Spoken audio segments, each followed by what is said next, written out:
نماز تسبیح کے متعلق رہنمائی۔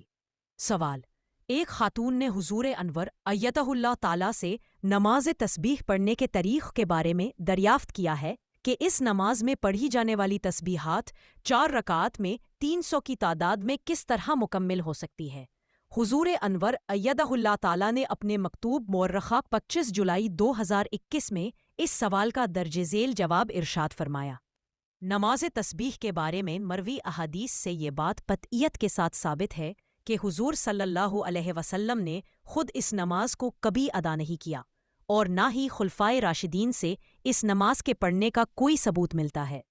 اسی طرح اسلام کی نشأت ثانیہ کے لیے مبعوث ہونے والے حضور صلی اللہ علیہ وسلم کے غلام صادق حضرت مسیح موعود علیہ السلام سے بھی اس نماز کے پڑھنے کی کوئی روایت ہمیں نہیں ملتی۔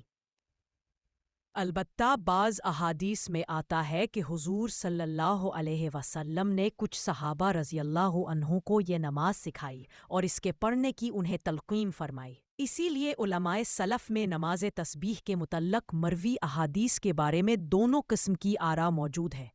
کچھ نے ان احادیث کو قابل قبول قرار دیا ہے اور کچھ نے ان احادیث کی اسناد پر جرح کرتے ہوئے انہیں موضوع قرار دیا ہے۔ اسی طرح ائمہ اربعہ میں بھی اس بارے میں اختلاف پایا جاتا ہے، چنانچہ حضرت امام احمد بن حنبل رحمہ اللہ اس نماز کو مستحب کا درجہ بھی نہیں دیتے،